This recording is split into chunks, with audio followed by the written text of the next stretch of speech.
The remake is played by Matt Damon. Now, Campbell looks like he belongs in a cowboy movie. He looks naive, but nevertheless has some idea about how to take care of himself. Look at that big, dumb grin. How can you not like this guy? And you, dear lady, I find a sweet distraction, as I suppose most men do. Will you excuse us? While he does have his tough moments, his chipper attitude shows he's clearly in over his head. In the remake, on the other hand, Damon plays it a little different. He's in over his head too, but not in the same way. He's very by the book, and I get the feeling that he wants to be taken seriously. He wants to be the heroic leader, but he is nevertheless out of place. Well, why did you not catch him in Pine Bluff, Arkansas, or Monroe, Louisiana? He's a crafty one. I thought him slow-witted myself. That was his act. It was a good one. Both are very effective and serve the story great. However, many argue that Matt Damon didn't belong in this movie, that he didn't look like the traditional cowboy character. But oddly enough, I think that works to the film's advantage. In many ways, he shouldn't be there, and when he takes off, it actually seems very fitting adding character. And I think that because someone like Matt Damon is playing him, that comes across much stronger. Again, kind of a tough call, but I think I'm gonna go with the remake. Why? Because it has the bear guy in it! I mean, who was that? Where did he come from? What's his story? We'll never know, and by God, it's killing us trying to find out! I have taken his teeth. I will entertain an offer for the rest of him. Far out. That guy was awesome! Point goes to the new. I love the bear guy. I'm of a mind to give you 5 or 6 good licks with my belt.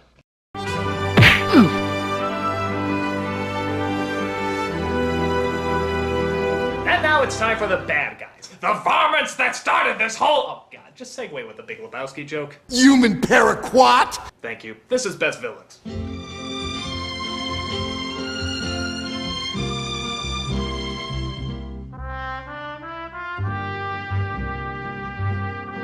Now, something that I love in both of these movies is that the killer that Maddie is going after is not a mastermind. He's not a diabolical genius, he's not charismatic, he's not even very smart. He's just some idiot drunk. And you know what? That's actually kind of refreshing. Let's face it, a lot of killings in the Old West happened because, well, there were a lot of idiot drunks. And they had guns. And if anything, he's actually following the more charismatic, smarter villain. That makes the story seem much more real and unlike traditional westerns. One is played by Jeff Corey. I know you, Little Matty, the bookkeeper. And the other is played by Josh Brolin. I don't think you're gonna do it. What do you think now? Now I'm shot by a child. Again, both are good, but I think Corey's is a little bit more pathetic. I feel like the more low the character is, the more in vain the murder is, which again makes for a different but much stronger story. But if we're gonna look at him, we might as well look at the leader too. This is Ned Pepper, played in the remake by Barry Pepper. Quelle coincidence! And in the original by Robert Duvall. I never busted a cap on a woman or nobody much under 16, but it's enough that you know I'll do what I have to do.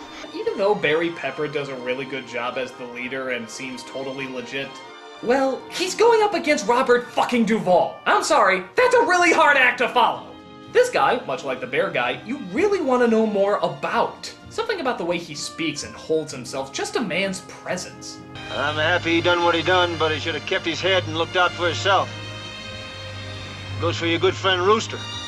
Like, this was the main villain from a different movie, but somehow got roped into this one. Like, this guy really wanted no part with these people. Like, he had much bigger stories he was involved with, but then somehow got mixed up in this bullshit that one of his henchmen started. Again, that sort of adds to the shit happens effect of these movies. It's great. It's absolutely great. So, let's give credit where credit's due. The original really did have the better villains. Sorry guys, you did good too, just not as good. Point goes to the old. Must think over my position and how I may improve it.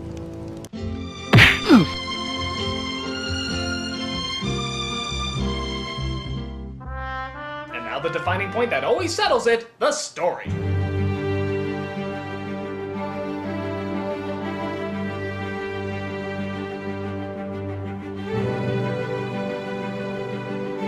What fascinates me about this film and its remake is how different they are, and yet how almost identical they are.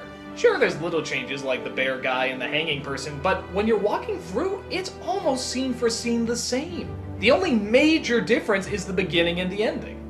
In the original opening, we see Maddie interact with her father, but in the remake, he's already dead. And the ending, well, we'll get to that in a minute. The other core difference really is in style and tone. The original is a basic revenge story where good wins in the end and justice has its way. In the remake, it's much more dark and empty. Maddie is obsessed from the beginning with getting her man. That's the focus of this version, the obsession. In the original, she gets her revenge and everything seems great.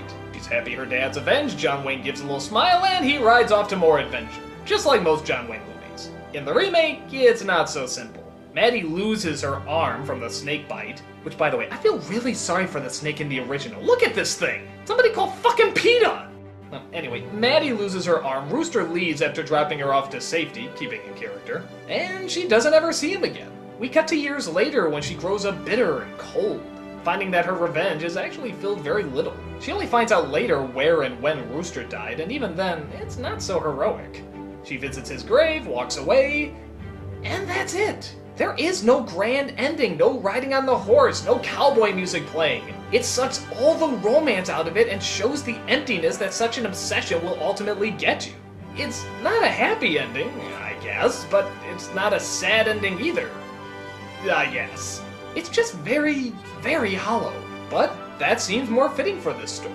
And let's be honest, a child that grows up with that kind of thirst for violence probably won't lead a normal, happy life.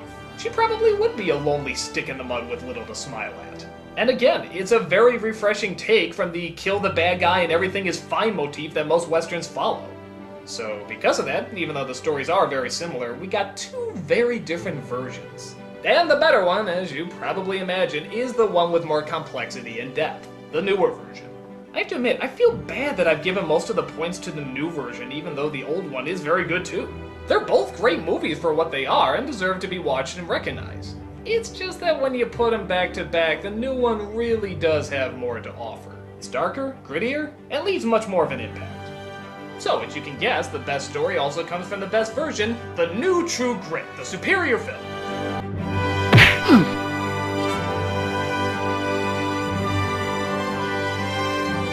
So, thank you all for watching. I hope you had a good time, and, well, if there's anything I know how to do, it's how to end a Western. I'm the Nostalgia Critic guy, remember it, so you don't have to.